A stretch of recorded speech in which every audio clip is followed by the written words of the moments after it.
Let's see if we can solve this mystery.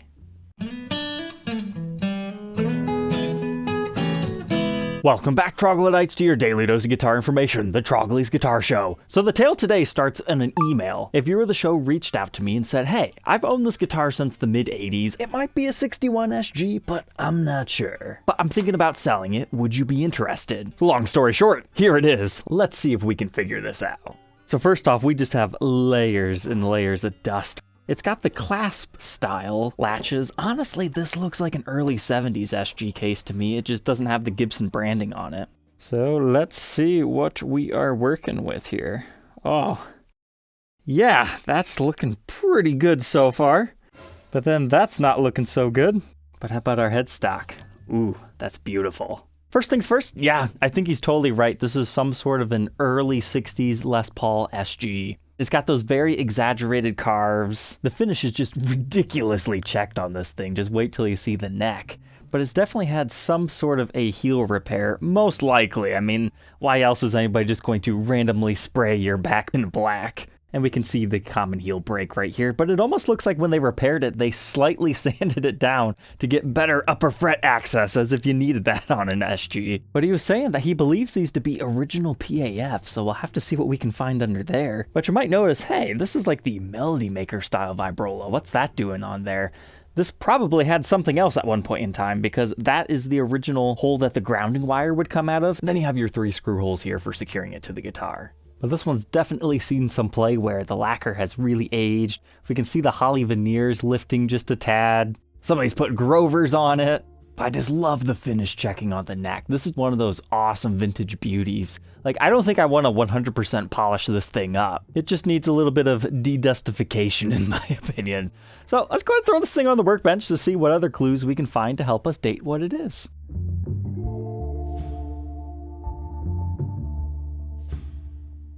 All right, not gonna lie, 3 hours of researching later, I think what we've got here is pretty good. So let's start with our pickups. He thought they were the original PAFs, and let me walk you through why I also agree with that. So a common wear pattern on these are the adjustable pole pieces get all rusty because they're all exposed.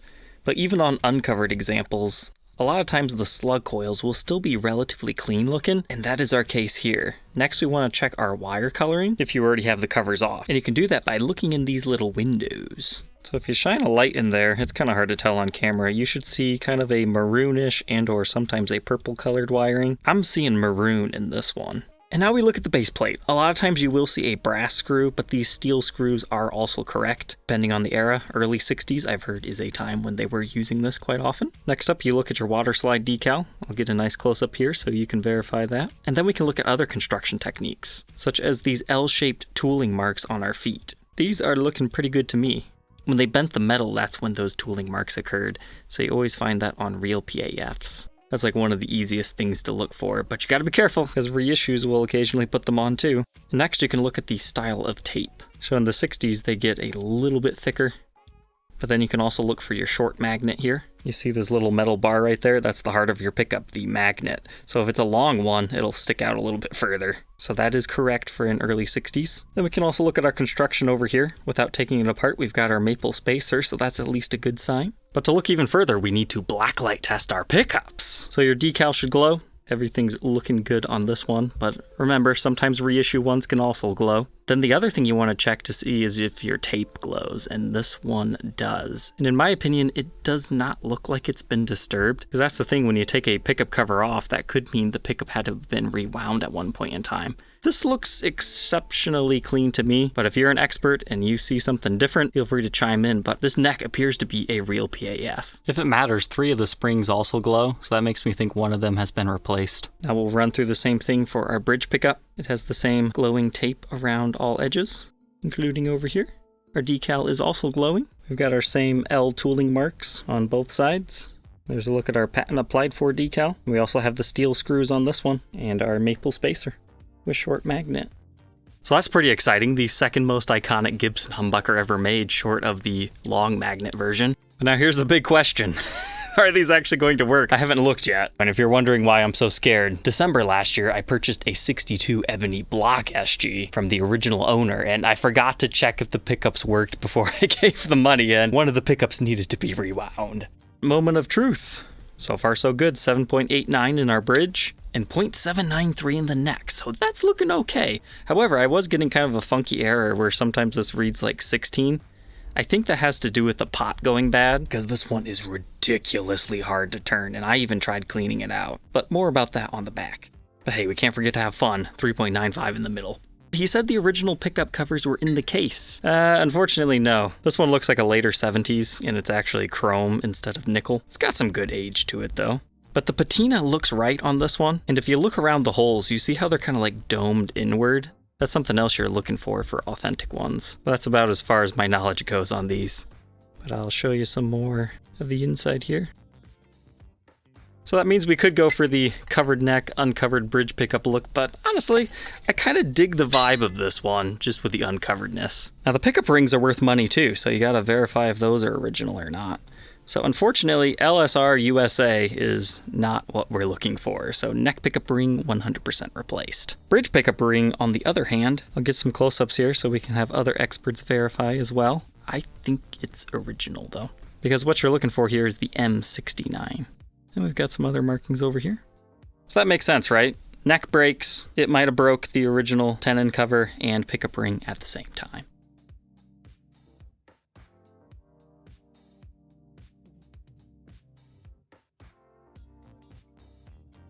Now let's check out our pickup cavities. So it looks like we've got a little bit of an overspray in here when they painted this black. What's really impressive is it looks like they just completely covered over the original holes for the tenon cover. Maybe that one broke and they just didn't know how to replace it. So that's why they went with black there, to give it the similar vibe. Here's what the inside of our cavity's looking like. And now our bridge pickup cavity. So it looks like somebody ran a new ground wire to this post through here and just tied it onto our pickup grounding. And if you remember correctly, that's because the original ground wire would have ran right here and grounded off to our tailpiece. But if you're wondering why we've got red here, there, this is called a shadow. So this entire guitar at one point in time was this very vibrant cherry color. But as the sun gets to it, it fades and it ages and eventually just becomes more of like a reddish mahogany color instead of cherry. So that tells me whoever ditched the original sideways vibrola and went to a more 60s melody maker style, they did it pretty early on in this guitar's life, because we don't have any shadow left right here, so it got faded out, but we do have the shadow underneath that. But if you're curious how I know that that is exactly the sideways trem, is if you look at the backside of this one that's offered up on Reverb, you can see the same outline of a plate, and it did use 3 screws there. But if you need even more proof this was the sideways trem, you know what this is? That's where the arm folded in and rested against the body. So it slightly wore through the finish and the wood, and then over here, after it folds, it kind of comes over here and then comes down. You've got another long arm impression there, and right there. I always thought it was funny that the modern day reissues, sometimes they do drag on the body, and I was like, that kind of stinks, but I guess they're trying to be authentic. So far, it seemed like you could buy an aftermarket sideways vibrola, slap that on there, and make this kind of look original if you could find another PAF cover. But since it's had the obvious heel break, it's just not worth restoring it back to stock. Unfortunately, usually examples like these, you're better off removing all the original parts, selling them on to something that needs restored, and then just selling this as a player's guitar. But so far, this one has been saved that fate. It can just be a fun player. But this guitar would be a fantastic candidate to stop bar tailpiece. Now we're rocking this style that uses 3 screws. That's nickel, and then we have a chrome plate, so this is a mix match set, and unfortunately I do not have the arm, so we can't even use it, but that's okay. These don't stay in tune the best anyway, but better than the sideways. And this does still have the ABR1 posts in it. That was not modified. The only thing that was modified is the bridge that sits on top of the posts, which looks like a Stars Guitars in style. Kirk Hammett likes to use bridges similar to this, but this particular one does not have any branding, but would be easy to replace to a Gibson ABR1, should you wish to. Now let's just take a second to appreciate this finish. I cleaned this guitar a little bit more than I initially thought I was going to, but I still haven't removed more than like 70% of the gunk. The gunk is just part of this guitar's history. It's on there. But it now doesn't feel absolutely disgusting, but it still has that great patina to it. It almost feels more like a satin finish because there's just so much checking on it. The finish under here definitely feels a lot smoother. So that's kind of cool. You got a little bit of area wore through the finish there. Then over here, we've got our output jack. Volume, tone. You can see our shadow around where the knobs were. Now, for some reason, we have lost 2 of our pointers. This pointer's just completely broken off. This one's still there. I wonder if they just took it off because it kept catching their thumb or something. But our plastic looks pretty good on our poker chip. Here's a look at the switch tip. Now, I don't think I have to tell you, these knobs are not original. Gibson used a knob like this in 2014. However, these look older than that. And I didn't get the vibes that he made any replacements on this, so maybe they just stylized theirs after a different type of knob. However, when I put it back together, I'm going to put these Gibson reissue knobs on here. It's not the exact reflector style, but we could just pretend the reflectors fell off. I just think these look too doofy on a vintage SG. And now our pickguard looks very similar to the 62 that we had just documented last year. It's definitely warping, it doesn't stay perfect, but so far none of the edges have chipped out, and it is the 5-screw variation. But moving on from our mahogany body, we've got the mahogany neck with our rosewood fretboard. And that's not just any rosewood, my friends. This is within the Brazilian rosewood era, and this one's got a lot of nice color to it. So you got a lighter streak right here, but then you have a lot of the darkness that Brazilian is well known for. But this thing was heavily played. It's got fingernail divots in the board. In fact, it's been played so much it almost has a slight glossy feel to it. And no, somebody didn't put a gloss finish over this. It's just all the oils that have been on it over the years. This thing really didn't want to absorb any new oil. It was well hydrated, just in a different way. Just look at how much the inlays have shrunk. That's funny when looking up close. Doesn't affect the playability at all, just makes them look cool. But I did polish these frets, so they look a little bit better than they did. But our nut has 100% been replaced. And here's something I learned recently. Gibson's scale length isn't exactly 24 3/4, even though they say it is, because you're supposed to measure a scale length from the edge of the nut to your 12th fret. As you can see right here, this one is 24.5. So when PRS makes a 594 model, it's because it's a 24.594 inch scale length, supposedly going after some of the peak eras of Gibson scales. However, usually for Gibson guitars only, if you measure from halfway through the nut, you do get closer to that 24 3/4 that they say it is. So that's usually how I take Gibson scales, because sometimes I don't think they're necessarily wrong, depending on how you cut your nut, where it comes in contact last with it. So some food for thought here. I measure 1.7 for our nut width. That increases to 2.05 by the 12th. First fret neck depth 0.86 and 0.89 by the 12th. Here it is at the 1st fret and the 12th fret. A little on the thinner side, but not necessarily like super ultra blade thin. It's got a nice roundedness. But now our headstock, I was shocked to see our truss rod in perfect shape. Looks like it's hardly ever even been adjusted. But you got great patina and wear on here. Extra dark, heavy aged headstock. You've got some nice light chipping around it, exposing the mother of pearl underneath. And of course our common Grover tuner upgrade, but that's okay. This whole thing is player's grade. We might as well enjoy it. And here's a look at our truss rod cover. It reads Les Paul, so that tells us it's definitely 61 through 63-ish. Okay, so I'm in the process of stringing this back up. I thought, you know what, let's go ahead and throw an ABR1 on there because I think it looks so much nicer. Now I know why somebody replaced it. This is experiencing a case of post-lean, so that's why they went with the giant bridge to minimize the effects. Oh well, that clean look has to go away. But now we flip over to the back. Here's where our mystery ends. I was shocked to see what I think is completely factory original wiring. The 2 solder marks right there is kind of strange, but it does look pretty good, and everything else we saw makes me think those are still original PAFs. But you might say, hey, where's the pot codes? They are on the side of the pot right there. So I took that out to get a good photo. We can read it 134, that's the manufacturer, and then 6140. So that dates this one to 1961, the 40th week. So technically, yes, it is a 1961 SG. However, it's very possible this is an early 62, but it's definitely one of the very early Les Paul SGs, which just makes it cool.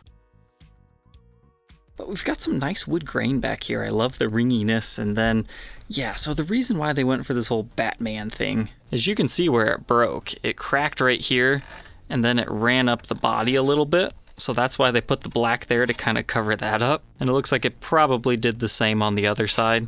Then you gotta remember, vintage SGs have a little bit of a shelf right here, so I think that's the separation we're seeing right there. So it broke in the typical fashion, and they glued it all back together. But this one actually has 3 strap buttons. One down here in the regular location. It is slightly recessed into the body. Then we've got it in our regular location here, and then one right here, Tony Iommi kind of in style. I know he likes to sink it right up here, but this is pretty close. But we've got some deep finish checking on the back of this. But yet we still retain our cherry color. I'm not exactly sure what this is. Kind of looks like a cigarette burn to me. I mean, it's even got the scorched look to it, but this whole edge has just been worn down.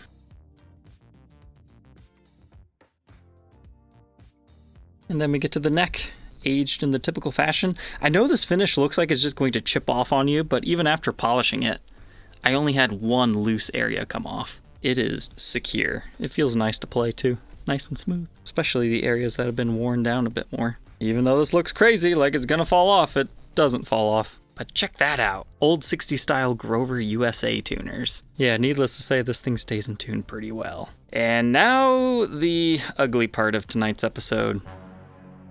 There is no serial number. Someone has purposefully sanded it off.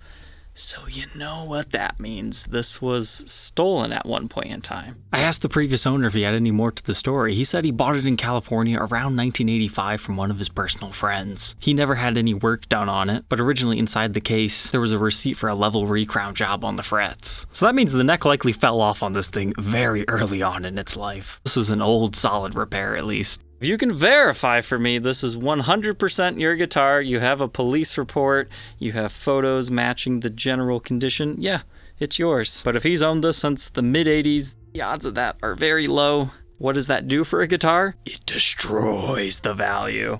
Usually I would not even consider a guitar that has a shady past like this. However, it's a 61 SG, it's got original PAFs. You'd be lying if you said you would pass it up. But hey, no making up fake stories. Short of undeniable proof, we just have to enjoy it as is.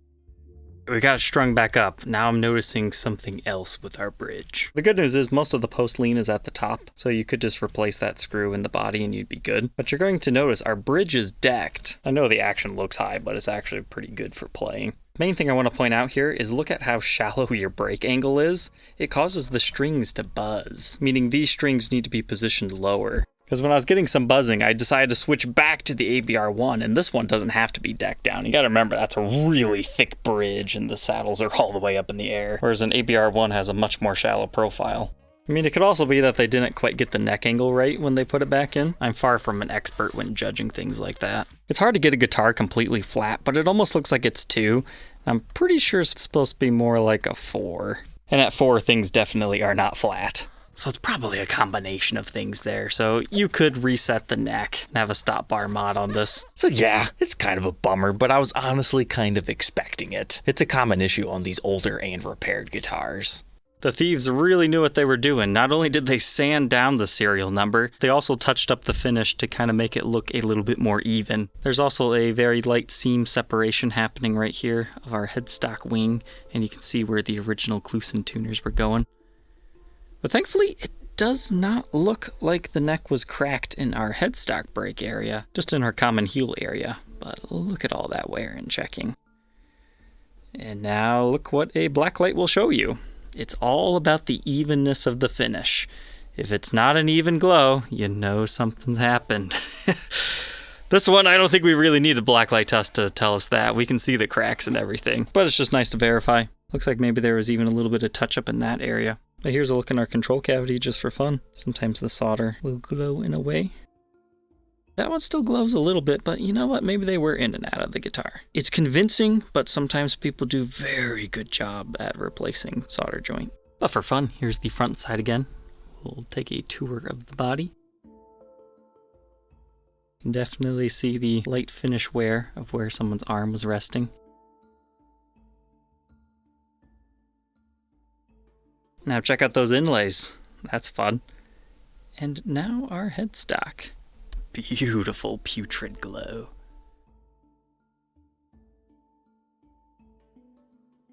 And if you're curious about the case, it kinda cleaned up a little bit. But similar to the guitar, no matter how many wipes you use, you can never get it all off. However, as a bonus, I was able to glue the lid ribbon back in place.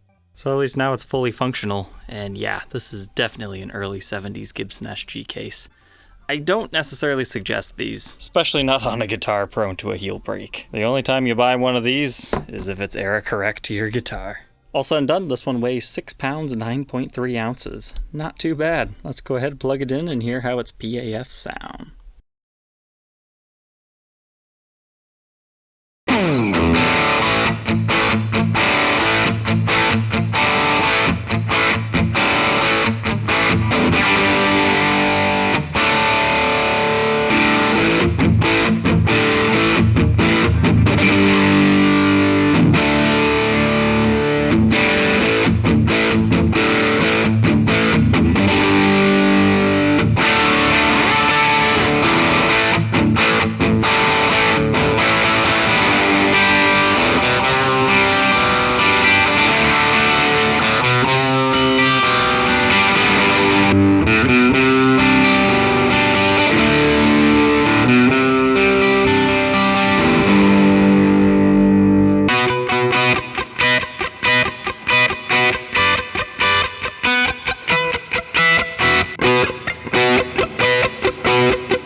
Okay, so how does it sound? Dirty? Sounds great.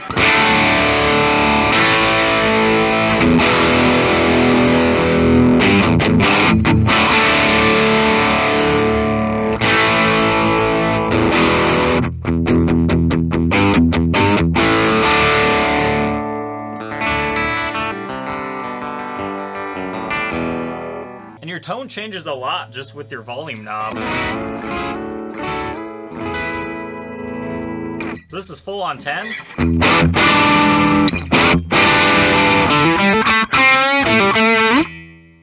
This is about 7.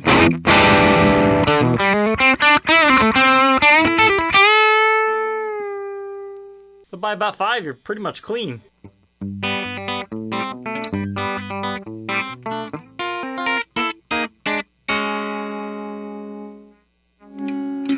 Try that with the neck.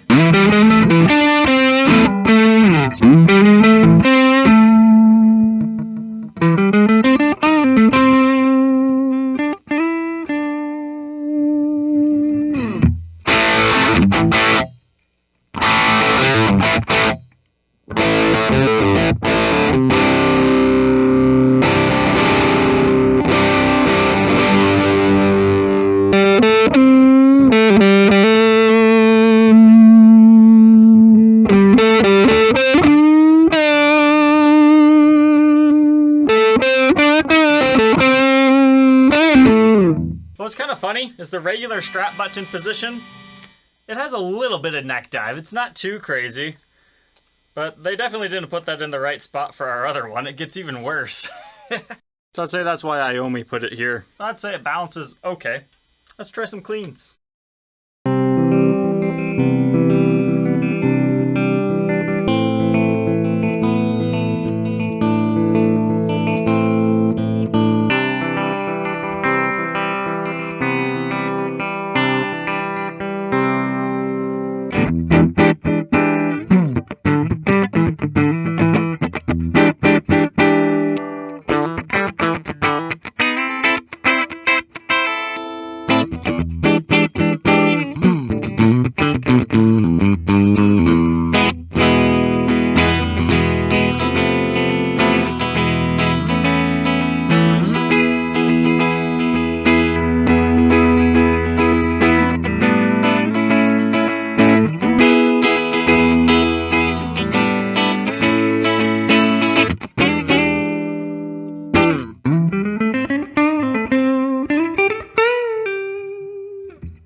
Well, wasn't that a fun treat? Usually when people contact me saying, hey, I think I've got a 61 SG or some other vintage Les Paul, it ends up being like an early 70s something. So what a great surprise. Still has the original PAFs and everything, just like he thought. Unfortunately, this one has a bit of a storied past, but it's a great little player as is if you don't mind having a slightly less than optimal setup. I did not struggle to play this, but the action with the current bridge, it's a little bit high.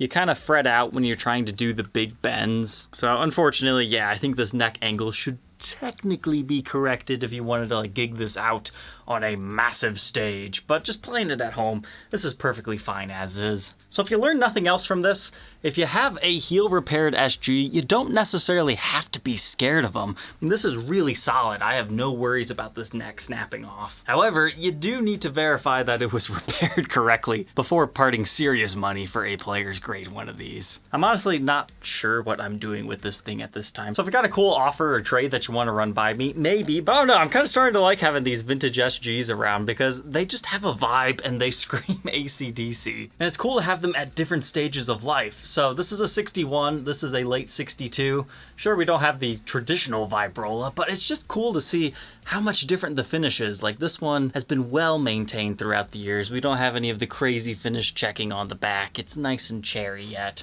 Whereas this one, it's been all sun faded, and yeah, a couple more of these flakes did come off the neck, but it seems the majority of them are nice and secure. So troglodytes, I hope you enjoyed taking a look at this interesting Les Paul with me today.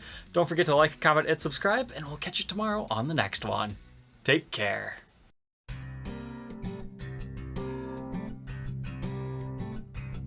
If you enjoyed tonight's episode, consider subscribing. I post videos like this every day. And you might even enjoy this next one.